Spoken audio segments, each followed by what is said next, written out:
All right. You're here. That's Good Broncos podcast. I'm Brandon Perna with Will Keys featuring Buffalo Bills guest Dan Mitchell from the YouTubes, from Twitter. Dan, thanks for joining us. First question. Oh, wow. Why did you curse yourself with your most recent video title? Is with my most recent what? I'm sorry, you broke up a bit. Oh, sure. I broke up a bit. Your most recent video title, the Bills are about to murder the Indianapolis Colts. Oh, you don't think that's going to come back to haunt you, Dan? Dude, Brandon, honestly, that's sort of my shtick. And so to be honest with you, starting off, I thought that I would always give just the most outrageous accusations going into my titles, but I do regret it because I looked back into last year and I had a similar title right before we played the Houston Texans in the wild card round. So I think I may have fucked myself, but luckily I'm hoping that the 2020 Bills are a hell of a lot different than the 2019 Bills. So I'm going to go on ahead and I'm going to ride with it. And I'm just going to continue to get abused in the comment section. I can respect that. Dan's YouTube channel is just his name, Dan Mitchell. So if you're a Bills fan or if you're a Broncos fan who's just going to live vicariously through the Bills, make sure you check it out. And I can sympathize with you, Dan, because in 2013, the Denver Broncos offense was the greatest offense I had ever seen. And heading into the Super Bowl against the Seattle Seahawks, I, with the help of one of my good friends in Los Angeles, made a parody to Kesha and Pitbull's Timber about the Broncos beating the shit out of the Seahawks. And never have I regretted something so much in my life. But then again, AFC Championship game, Broncos, Patriots. We make a fuck you Tom Brady song. The Broncos win, go on to the Super Bowl to win. So I think if you do it the second time, you're actually helping the Bills this time around, based on my experience. Interesting. And so my win-loss record is actually leaning more heavily toward the wins, but it's when I go for more of those negative connotations, like murder or annihilate. The last time I said something like that was the Cardinals game. And I was feeling real good, right until there was 32 seconds left in it. And then nonsense Hail Mary. So, I took a risk, but just in the long follow run, up with me at 4:00 on Saturday. So, do you even does that Hail Mary even haunt you at this point? Because clearly it cursed the Cardinals for the rest of the season. And if I think I'm correct, but the Bills haven't lost since. Yeah. So it did. I'm not going to lie to you. I vividly remember just staring at my television for 2 minutes straight, the longest time I've ever watching the replay. And what hurt the most was the fact that this wasn't, our B tier players. This was the best players our secondary had to offer, right covering D-Hop right there with, White, Poyer, Hyde. I was oh, we got this. Come on. But was definitely a shock. Was definitely nervous, especially with the post-traumatic stress disorder that I have from being a Bills fan. Normally when something like that happens, our season just completely spirals down the drain. But luckily that didn't happen. And we just ended up using that as fuel. And they've been exceeding my expectations. I did not see the second half of the season happening the way that it did whatsoever. Well, and even wasn't it the next week against the Chargers that Buffalo gave up another late deep pass to Herbert? But then the Chargers chargered themselves and ended up losing by 10 points by the end of the game. But if the Bills have a weakness, it's Hail Mary defense. Would you agree? Oh, yeah, for sure. Say that we do go to the Super Bowl and play Aaron Rodgers, we're fucked. That's exactly what I said in today's episode. The only thing that's going to beat him is Aaron Rodgers and a Hail Mary situation. I wanted to ask you, okay, so Josh Allen, heavily criticized after his first year, improved, played pretty bad in the playoffs last season. This year, he's been on a tear. As a fan, do you almost like it happening this way more? where people kind of wrote him off and then he's sort of bounced back and turned into like everybody's favorite like underdog QB who's now a badass? Or would you rather him just come out year one and been fucking awesome? Dude, honestly, I had my doubts going into it, and looking back at that draft night, and thank God this didn't happen. I wanted Josh Rosen to be the quarterback of the Buffalo Bills. So it looked like that things ended up working out. But I mean, back in 2018, I just saw something in him. Like, I just loved the fact that he obviously went out there and he wanted to win. I mean, he like really wasn't that guy where he gets picked off 2-3 times. He's going to come back and just look like shit for the rest of the game. I always knew that he was going to be able to make those steps, but I had no idea that he was about to take like the leap that he made going into this year. And it's tough because a buddy of mine and we were talking about this, and he said, Dan, what if the reason Josh Allen is so good this year is because there's no fans in the stadium? Because he has been interviewed. I think we brought that up too. He has been interviewed so often saying that he just gets so jazzed up before a game that it takes him at least a quarter or two to get in the zone. And it's really resonated with me, like right at this point. That's why like I was one of the few Bills fans that was not excited about us finally letting fans into the stadium for our first game. But it's really, I mean, I could not be happier with the way that he has progressed. And I mean, let's say, for example, that he did look like that coming out of his first year. Yeah, I mean, maybe we would have won a couple of games, but I mean, now he basically has a quarterback's candy shop right now, like right on that offense. So I think this is the perfect year for him to hit his peak.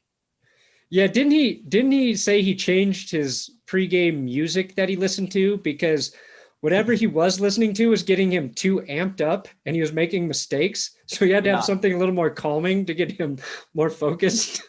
And so I think he was listening to like, now he's listening to either some light jazz or like some Vivaldi or something like that. Just going back to the classics.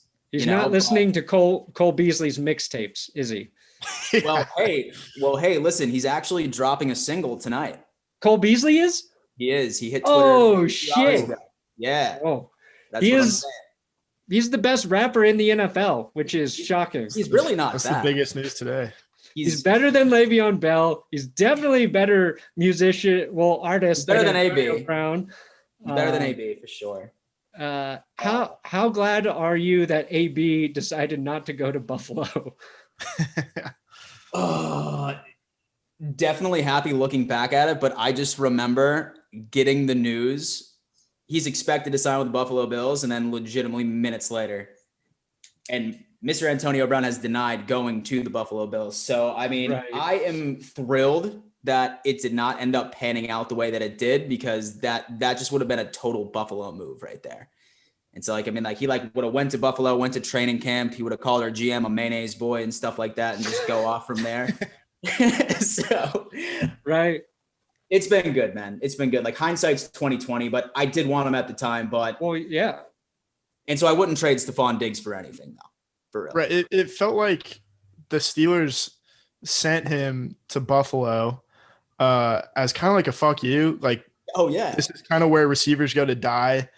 And then, you know, Stephon Diggs is fairly similar, like not as bad as Antonio Brown, but has problems with Kirk Cousins and the Vikings and everyone. They're like, okay, fine, go to Buffalo. Everybody's like, oh, have fun with Josh Allen overthrowing you by 10 yards.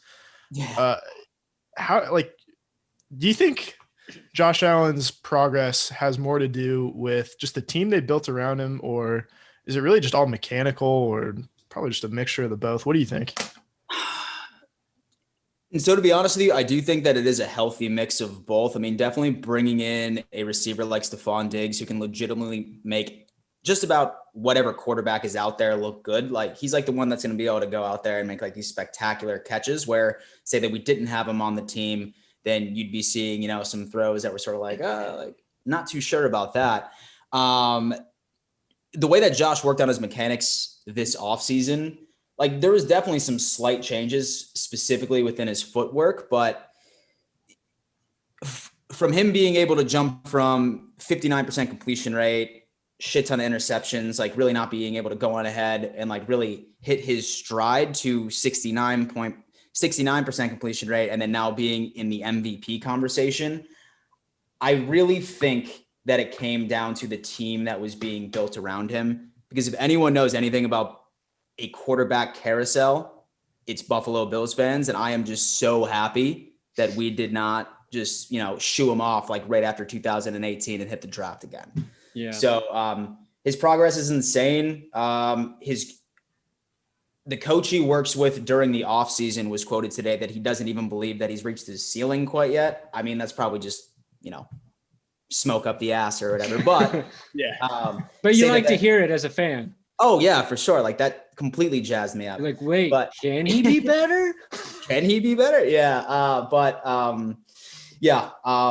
Definitely happy with his progress, but we'll see. Also, did you just flex on me with your gallon jug of water? Yes, dude. I thought I had a ridiculously big cup to drink out of. Oh yeah. And then you pulled out a gallon jug. Yeah, well, honestly, bro, like, I mean, I've been like really throwing on the dad bod recently for the past year.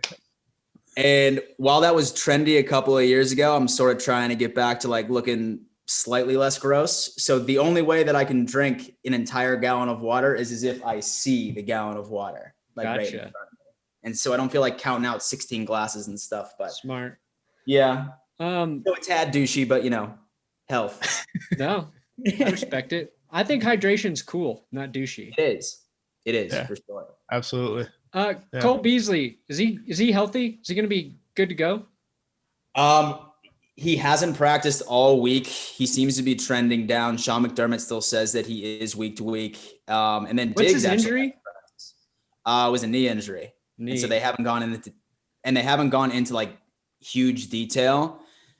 Knowing McDermott, I wouldn't be surprised if he's just, completely holding up as much information as possible and just throwing him out there. But I mean, once we ended up signing Stills last week, it was sort of an idea on my end that like we likely won't see Beasley this week unless we make it right to the divisional round. But thank God with John Brown, he's healthy again. And it looked like Isaiah McKenzie did just fine out of the slot, like right against the Dolphins secondary. So former Bronco, Isaiah McKenzie. Oh man, he's the man. Speaks the patience that and Gabe Davis too. Yeah. And so Gabe Davis, I mean, honestly, like I never saw him as a deep threat, but Barkley hit him twice last week. Barkley, yeah. Barkley hit him twice, man. Holy hell. Like, listen, like I try never to talk a lot of shit right to opposing fans, especially during within my comment section. But I mean, some of them were just so ruthless, right toward last week that I just had to go in there and remind them that Matt Barkley had more passing yards than Tua and completely just leave it up there. That was something I frankly just couldn't hold back. Yeah, that's fair. And then you can go back today and say, who's talking about drafting Tua's replacement already? Is it? Who's talking about? Oh my God. In fact, and so I actually have a question for you guys because I listened to your last episode and it sounds like you have beef with Bill's Reddit. Oh, it was just a little bit. The one video that went in there. Ever so slightly. Well, yeah. And so that feeling's mutual because I detest Bill's Reddit. Wow. I detest Bill's Reddit. Well, it's mostly me and the moderators. So, I mean, we get these huge spats on Twitter all the time and stuff like that. But I definitely understand where you're coming from. They take the whole no personal fun promotion to a whole new damn level. Right. To a whole new damn level. But I mean, and so I know that Bills Mafia loves you guys. So sweet. Don't worry about Reddit. That's good to know. We shook it off. It was hard, but we shook it off. Took it in stride. We Taylor Swift did that. It doesn't. They don't speak for the rest of your fan base. Who is? Maybe it's you, but who's the president of Bills Mafia? Who's the president of Bills Mafia? Or the Dawn? Maybe it's a Dawn. If it's the Mafia consigliere. Oh, okay. So I mean, you're talking about the idea rate of a mafia. That would be the Don, but I mean, the most notable guy would be Del Reed. He's a huge philanthropist in Buffalo and stuff like that. He technically started it because it was back in 2009 when we were absolute trash and someone on ESPN was talking shit and he just started the hashtag Bills Mafia and then here we are. Yeah. That's right. And then tables and It's like the raunchy stuff you see at tailgates. Pinto Ron getting covered in ketchup and mustard, that kind of thing. Yeah.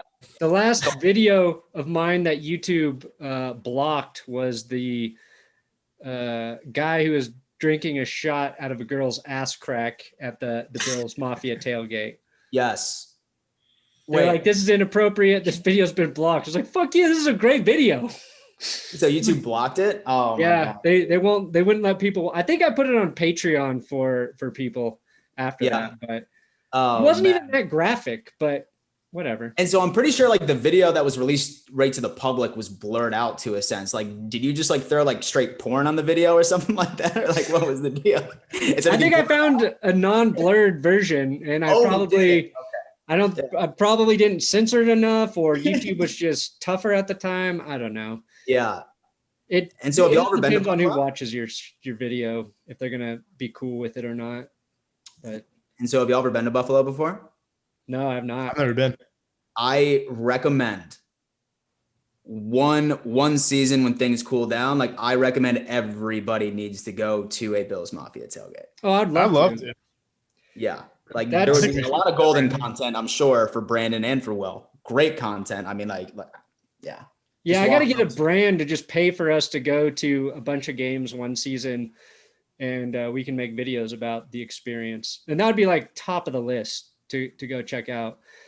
I want to go there. As much as I hate the Raiders, I want to see the new stadium and be in Vegas. Ooh, yeah. I'd love to see the LA stadium.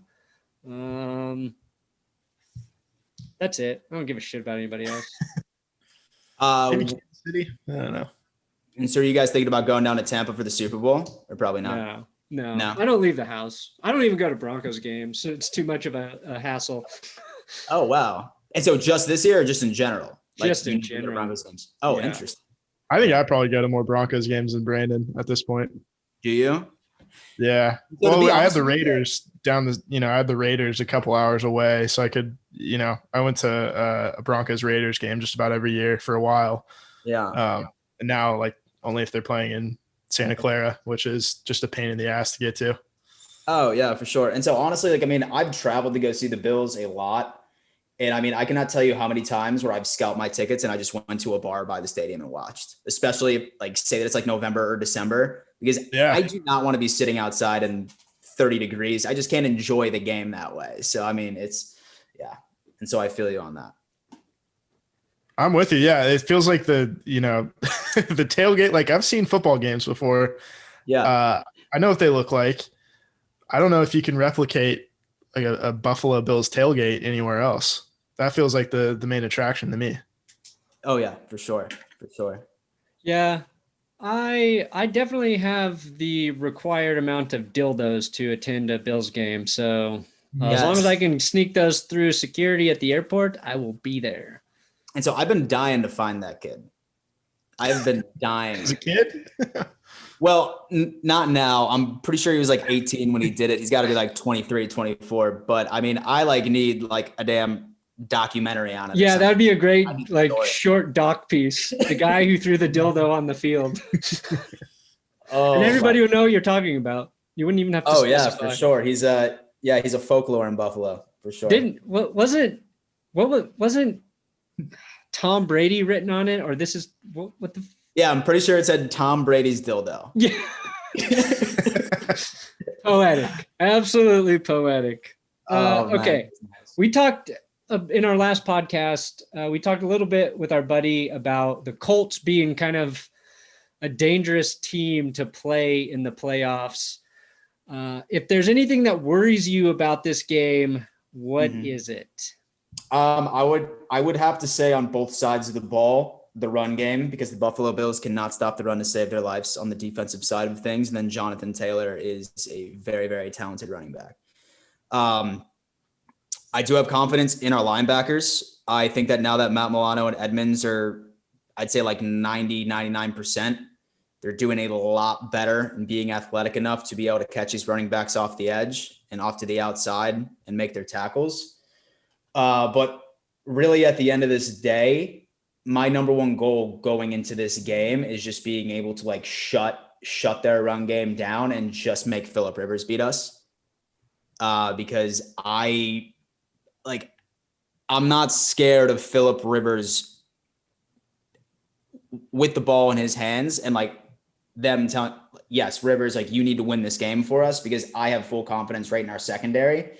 And I'm really just hoping that we take like this entire game plan, because so many Bills fans are talking about, oh, like maybe our run defense has improved because we really haven't been getting gashed on the ground as often. And I always want to say like, no, it's because our offense is throwing up 28 points in the first half and they can't run against us. They're playing, like that. So really, I'm just hoping that we can make the most out of every single offensive possession that we can have. And then the Colts have no other choice but to put the ball in Rivers' hands. That's my thing. But scariest part is definitely the run game on both sides of the ball. Yeah, I think that's kind of what we were talking about in the last episode. You've also got this weird Frank Reich factor, where right. the greatest game in Buffalo history was Frank Reich coming back from 32 points in the wild card round in Buffalo. Yeah, and that's a place where he knows how to win. I don't know how that factors into him coaching the Colts to victory, but got to be some weird conflicting feelings there. Yeah, for sure. I saw a meme circulating on Twitter the other day where like there was like this like and there was like this wrestling match, and like they had Frank Reich's like head. It was pasted right on this one wrestler, and it goes over right to the other wrestler with like a Bills logo on his forehead, and he just mouths, "I'm so sorry," and then he just kicks him in the face and knocks him out. So I feel like that perfectly demonstrates how we feel about that. But I mean, really, at the end of the day, while I think he will be upset, say that he is a head coach and say that his team does lose, I think a little piece of him will be happy. So that we finally got through it. Yeah. I gotta I gotta find my paper that I wrote about that game when I was in third grade. I have it somewhere. I was gonna use it in a video and I forgot, but I wrote about the Frank Reich comeback for some school paper, and it is filled with. And so did it inspire you? That game did. Like I was like I wasn't like I was a Broncos fan, but that game I was so impressed by it. However old I was, it was like I was 7 years old that I wrote a fucking paper about it at school. So I would love to talk about that. I should have found that for this week to do like a preview, but I want to see the spelling errors so bad on there. The saddest part is like if you looked at my handwriting now and in that paper, you'd be like, how did your handwriting get worse? Did you write this last week? Yeah, exactly. Oh man. Okay, so Bills, they've had some big primetime wins. I feel like people know the team a lot better now than they did last year. Who's like your favorite player or an underrated guy that you think's really good that maybe doesn't get the love that he sort of deserves? My favorite player and my most underrated player is Matt Milano. 110%. Like this guy, like when you notice that he's not on the field or say that he's playing injured, our defense is not the same at all. And I mean, with everyone, they always talk about Edmonds, and granted, he's still young. He's like 22. He's 23 years old. And I think his ceiling is still pretty far away. But when Matt Milano is on that field, our defense is an entire different unit. And so like, it just plays so well together, especially having him hold up the middle of the field for us. And I am just so thankful we have him going into the playoffs. I really, really do. And it's scary too, because we're like not in a really good situation for Cap next year. And there's a strong likelihood that he's not going to be coming back. So I just want to appreciate what I have right now and hope we can make the most out of it before he ultimately leaves and goes elsewhere. Yeah, this is the Bills' window to get a Super Bowl right now. Like they have the team for it. They're in the position to do it.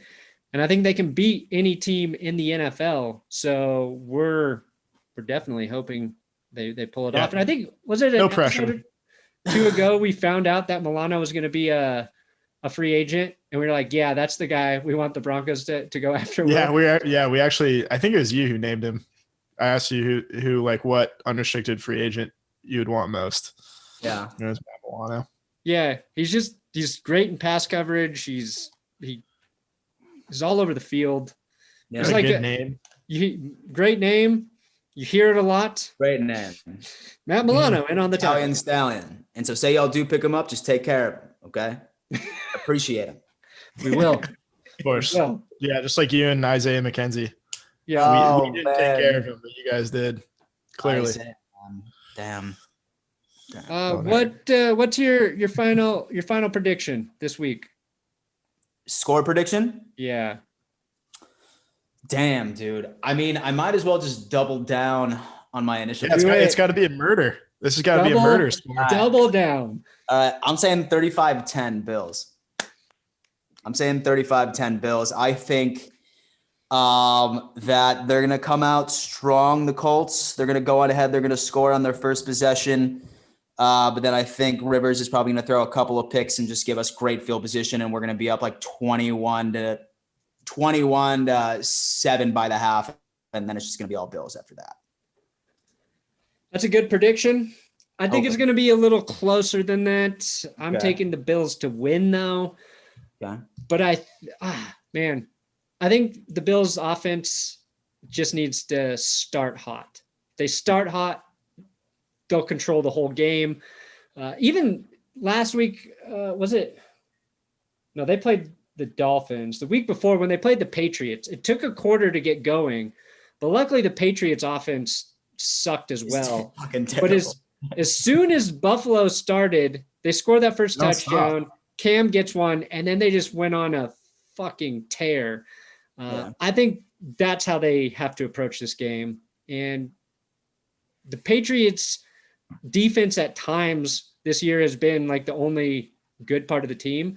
Yeah. So assuming they can do that against, New England, I think they can do it against a better Colts defense. But I think that's their key is like, if they let Indy linger into the second half, then I'm nervous. Even despite my big weakness for Phillip Rivers, which is second half picks, I just hope to see Buffalo win firmly.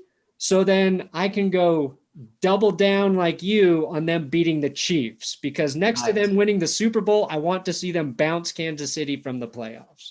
Oh, man. And so to be honest with you, say that we were to do that, I feel like that would be even more exciting to me than winning a Super Bowl. No, but would definitely be something. Yeah. Really going back to their defense. I mean, I'm sort of scared of Buckner because I just look back at like similar matchups that Josh Allen ended up going up against, like against Aaron Donald. I forgot who the other, like, you got Justin Houston, who's been really good for the Colts, and their great linebacker, Darius Leonard. Like, they're just a solid team. They're very well rounded. If they weren't playing the Bills, I'd be kind of pulling for the Colts, but I've learned that I thought I would be able to root for Phillip Rivers in the playoffs, but now that he's there, I just want to see him lose again. It's sad because he doesn't deserve it, but I just want to see Phillip Rivers lose. And oh man, I'm ashamed of learning. I learned a little bit about who I am every football season. Like, I don't hate the Patriots as much now that Brady's gone, and I really just want to see Brady and the Bucs fail. I thought I could really pull for Rivers. I can't. So, what's that going to be like if the Bills make it to the Super Bowl and you guys have to face your tormentor for 20 years, Tom Brady? Yeah. I mean, just write the movie right now, right? Like, I guess so. So I feel like that would be like the most poetic season ever. But like going back to it too, like I'm like almost scared of reaching the Super Bowl because like there's always something in the back of my mind being like, fuck. Like, what if they bring back the boy I love losing Super Bowls if we tank it, like right against whoever we play? Like, if we make the Super Bowl, we better damn win. Because if not, then we're just going to be like right back to yet another joke. But you'll be in it. Yeah, I mean, you'll be in it the year after, so don't worry. And then the year after. Yeah, exactly. Just repeat history. You'll have another shot at repeat history, lose all four again. Oh, my God. Honestly, I think that's one of the reasons I started to like the Bills as a kid. I liked Jim Kelly and Thurman Thomas, but I also liked that the Buffalo Bills had lost as many Super Bowls as the Broncos. So I was like, okay, as long as the Bills have lost 4 and the Broncos have lost 4, nobody can say the Broncos are the worst at losing Super Bowls. And I didn't really give a shit about the Vikings at all at that time. So that was another thing that made me gravitate towards that team. Oh, man. Be careful. They'll break your heart, man. They'll break your heart. Yeah, I've been through it. I've had the glory though, and that's what I really hope Yeah. Bills fans get that Super Bowl because it's so nice. The first one, I want to taste. oh my god, Yeah. oh my god. Taste, man. That's why we're rooting for you guys. Oh man. All right, well, thanks for joining us, Dan. Again, check out his YouTube channel, Dan Mitchell. Twitter @real Dan Mitchell. Don't fall for that fake son of a bitch. And if the Bills win, hopefully we can have you back next week and we can talk about their next opponent maybe. Yeah, man, most definitely. It was definitely a pleasure, and go Bills. Go Bills. Good night and good luck.